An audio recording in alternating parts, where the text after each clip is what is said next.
Well, if you were to need anything, you could probably find it back there at Tuckaway's General Store, here at the Shelburne Museum. But we're not here to go shopping, we're here to look at furniture. And there's some nice accessories and furniture right here. A butter churn, a nice cobbler's bench, and this piece is real interesting. It's a Canadian settle that converts into a bed. You flip it open like this, and I suppose you hop inside. Kind of unusual. And inside, there's a great kitchen table I want to show you. Now, over here is the piece I wanted you to see, this kitchen table. It couldn't be simpler. 2 wide pine boards for the top with a breadboard edge, some slightly tapered legs with some small stretchers connecting the bottom to make it stable, and some nice wide rails. And over on the other side, a couple storage drawers, well used as shown by this knob. Nothing fancy here, a rabbeted joint, simply nailed together. You know, a table like this could be used behind a sofa or as a library table. It makes a great kitchen work table, or you could use it as it's set up here to have dinner around. We've been looking for something just like this. Please read, follow, and understand all the safety rules that come with each of your power tools. Knowing how to use your tools safely greatly reduces the possibility of personal injury.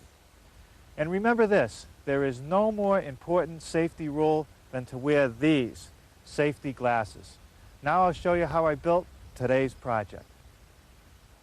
Here you see our rendition of that kitchen work table we saw at the Shelburne Museum.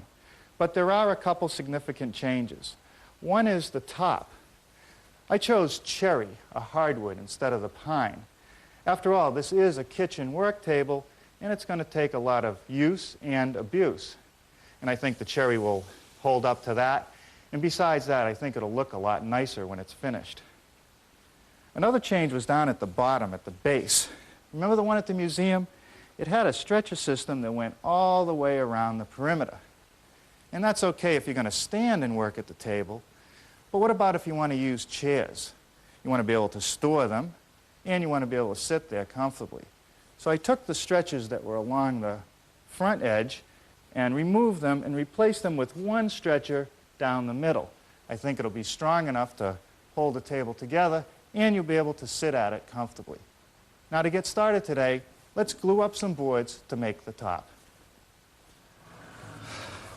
Well, I've just run all my boards through my joiner to straighten the edges.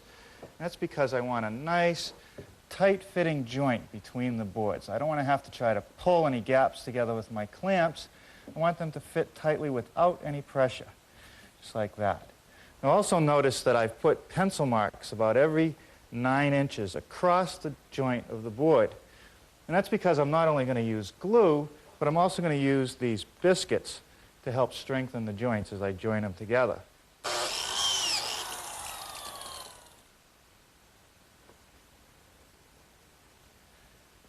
Yeah. Now I'll put some more glue on the biscuits just before I join the boards together. Now the idea here is not to squeeze it so tight that all the glue comes out, just enough pressure to squeeze. You can see it just start to come out of the joint, and that should do it. I like to alternate my clamps under and over, and that tends to keep the top from cupping as it's clamped. The rails on my table are connected to the legs by a system known as mortise and tenon joinery. The tenons are on the rails, and they fit into these slots or mortises which are in the legs. Now, I'm going to use my router and a special little jig that I built. The leg will slide in through this tunnel. The key is this slot right here and this little collar that I've installed on my router in through which the bit spins. Now, you slip the collar into the slot, and as you can see, it can't move side to side, so that controls that movement.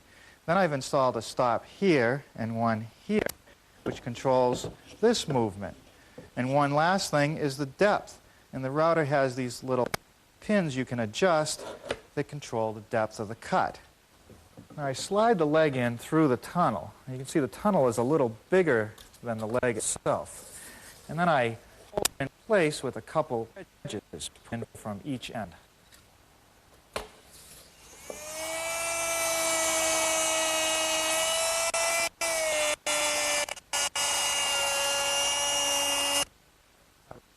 Mortises. And now I need another one along this edge. And to do that, I have to place it in the jig from the other end.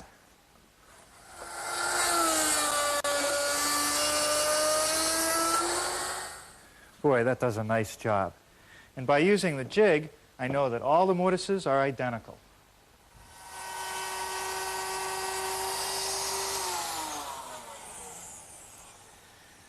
Now what I've started to do is plow out the sides of the tenons.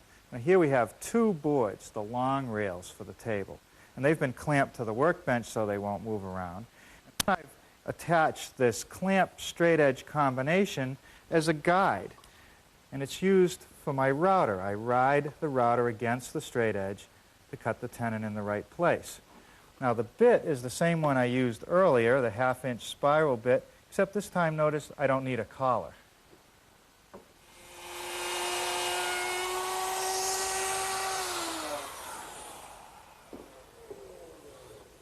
Well, using the same setup, I've milled the sides of the tenons on the short rails. Now with the same kind of setup, except this time with the boards on edge and all four of them clamped together, I'm able to mill out the top and bottom of the tenon.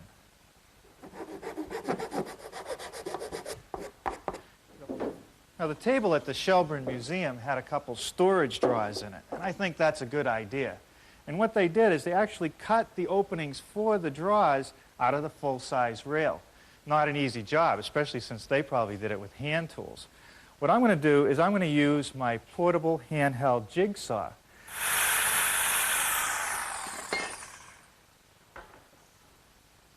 That's perfect.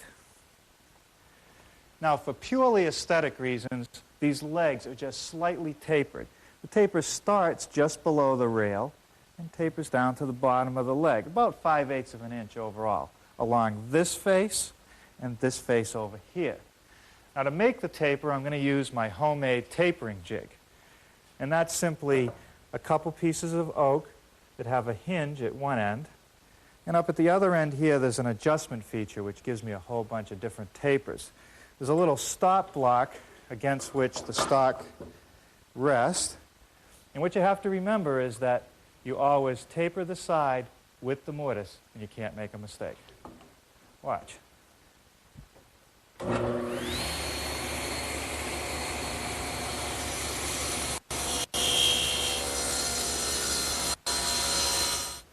Let's take a look at the draw support system. It's low tech, but it works pretty well. There are two runners, one on each side of the draw, and they're made out of this stock. And what I've done is taken some 1-inch stock and cut a rabbet in it. The wide part of the rabbet is the place the draw rides on, and the narrow part of the rabbet on the side divides left and right. Fasten these runners to the rails back here. I suppose you could nail through. You could drive some screws through at an angle. You could even make a nice mortise and tenon. But why bother with that when you have a biscuit joiner? Here I've got my rails set up with the layout for the runners. And note that where the rabbet is, the runner will stick above the drawer opening about 1/16 of an inch. And that's so that as I slide the drawer in, it'll clear the opening rather than rub up against it. Now, the first thing I'm going to do is cut the slots in the ends of the runners. Also note that I'm using a slightly smaller biscuit, and that's because I don't want it to stick out beyond the ends of the piece. And there's the indicator mark for my slot.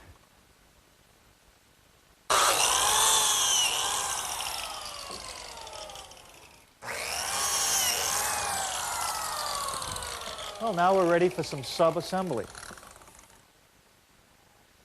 Just a little bit of glue on the tenons. Now I just slip it into that mortise and use my rubber mallet to just tap it into place.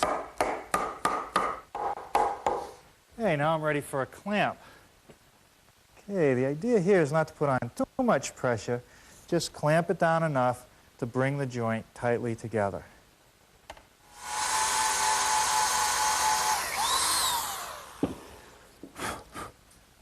Now I'll just pin it in place with a couple dowels.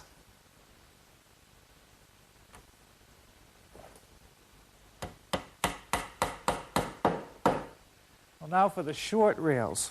The process is the same.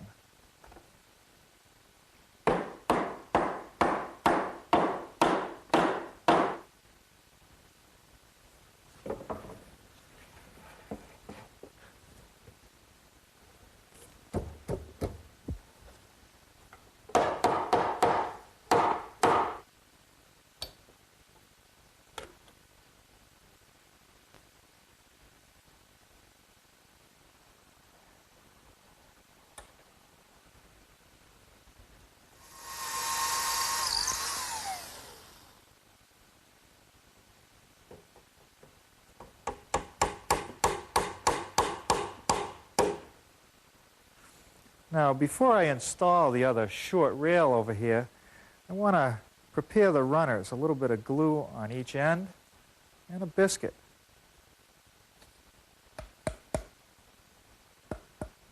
Okay, now with all the glue on everything, speed is of the utmost importance. Now, I can't put the rest of those runners yet. I want to start the tenons on my end rail here. Get that squeezed together a little bit. Now back to the middle.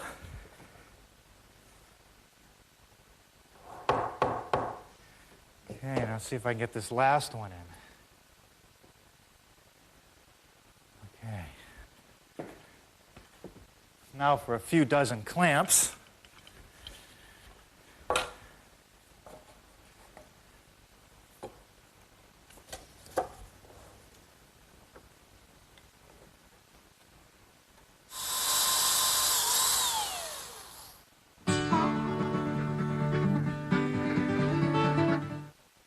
Okay, that's the layout line for the short stretcher that connects the two legs.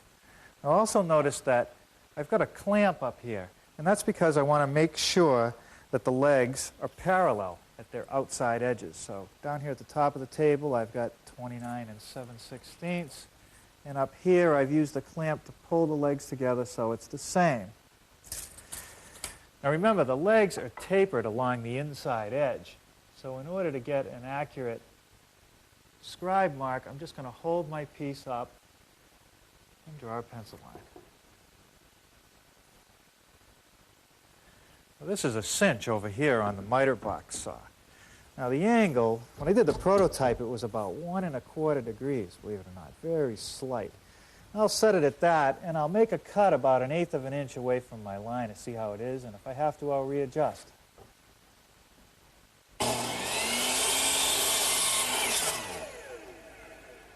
That looks pretty good. Now we'll cut it for keeps.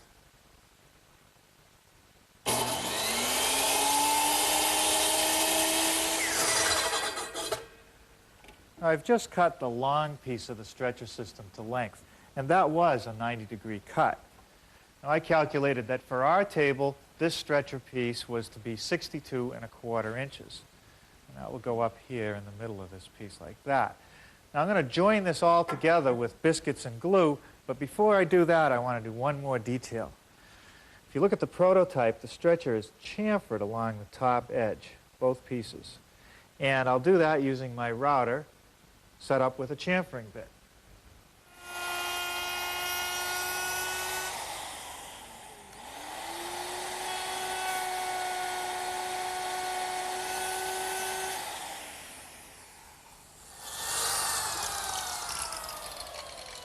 Okay, let's put it together.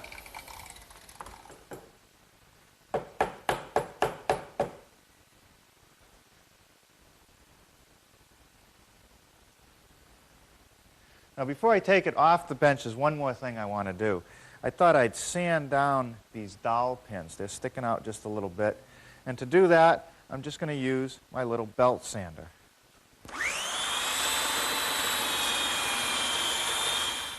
Well, let's look at a couple more features back here at the prototype.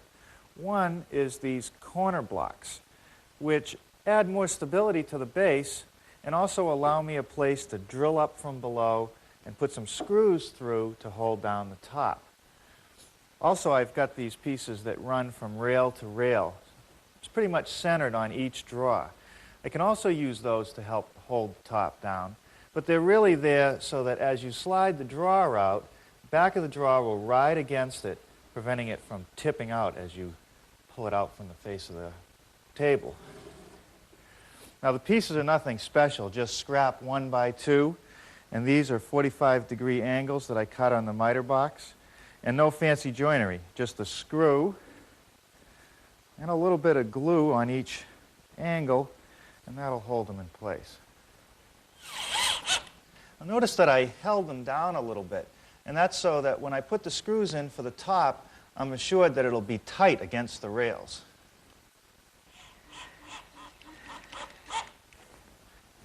Okay, that takes care of those. Now we're ready to make some drawers. It's pretty simple. It's flush all the way around, no lip. The front is 3/4 inch poplar. The side and the back are 1/2 inch pine. And the bottom is just a piece of 1/4 inch plywood. The front is joined to the side with these dovetail joints. I'll show you how I made those. I've already cut the front and side pieces to the correct length and width, and I've clamped a couple of them in this dovetailing jig, which is just a tool with a couple eccentric cams that hold the stock in place, and this template that makes the dovetails. You have to use a router, which has a collar and a dovetailing bit. Now the collar simply rides on the template in and out of these little pieces that stick out, cutting the tails and pins for the drawer.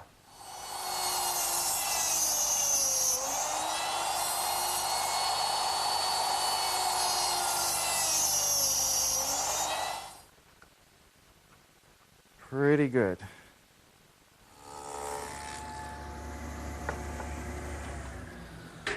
What I'm doing here is plowing a 1/4 inch groove in the side pieces and the drawer fronts to hold that plywood bottom I talked about earlier. And I'm using the table saw, which is set up with this single blade dado head cutter. It's actually like a wobble blade. It's set at an angle and it wobbles back and forth, plowing out the material. It does a pretty good job.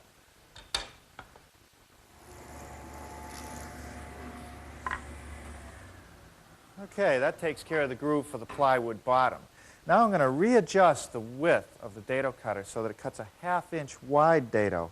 And I want to cut a dado down the side so that it receives the back piece.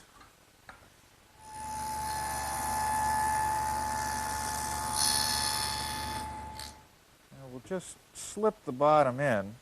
No glue here. The bottom may expand and contract slightly, and I don't want it to push the drawer apart, so it just kind of floats in there. Put a little glue in these side dados.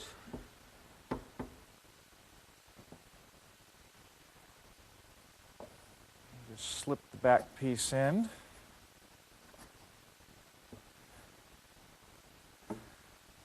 And I'll drive a couple brads in through the end to hold it in place while the glue sets up.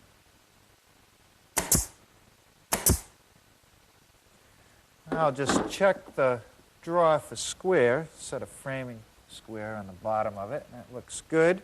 Now just tack it in place along the back edge. I think the top turned out pretty well. You know, the combination of the biscuits and the glue do a great job to pull it together. But you always end up with a little bit of unevenness at the top of the boards. So now's the time for me to take my belt sander and smooth it out.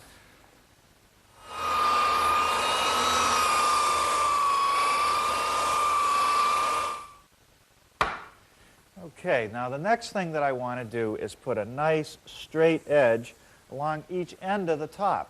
And to do that, I'm again using my combination clamp straight edge, which is set down, and I'm just going to use my circular saw to trim it off.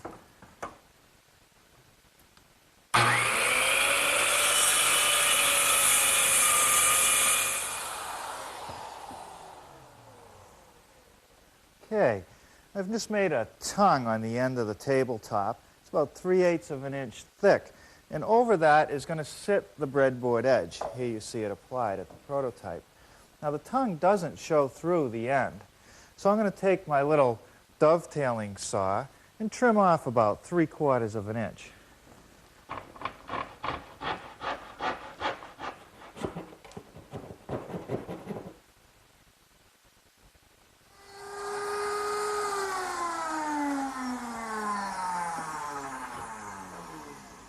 Okay, now using my router table set up with a 3/8 inch straight cutter, I'm able to plow a groove in the breadboard edge. And notice that I didn't let the groove go all the way through the end because I don't want that tongue to show. Now with the breadboard edges lightly clamped in place and working from the underside of the table, I'm drilling some 1/4 inch holes for some dowels that'll hold it on. And I'm not going all the way through, I'm stopping just short of that face side.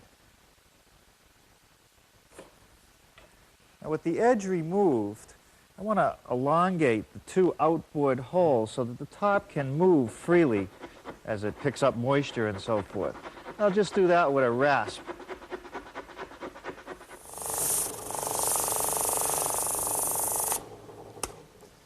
A little drum sander does a nice job rounding off the corners.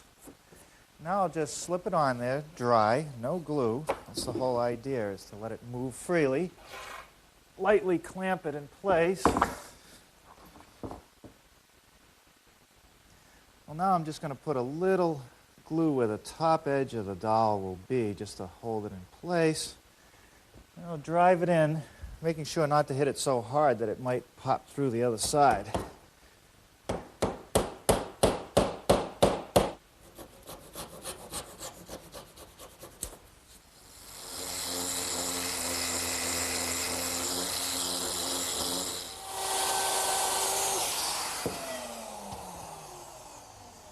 That was a 1/4 inch radius rounding over bit I used to ease the edges, and now I'm ready for some final sanding.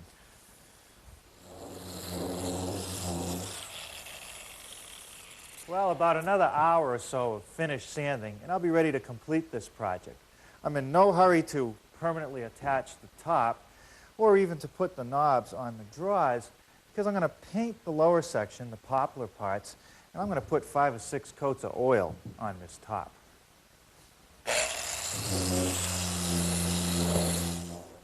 You know, this poplar paints up beautifully. And what I'm putting on now is a latex enamel undercoat. And after it dries, I'll give it a light sanding and put on a couple coats of the finished color. Boy, doesn't this Danish oil finish with tung oil base do a beautiful job on this cherry? I think I'll put about 5 or 6 coats on, letting each coat dry overnight, and that should take care of it. It's going to look beautiful. Well, I think it's going to take another coat of this acrylic latex enamel before I get the finish that I want, but the color choice is perfect.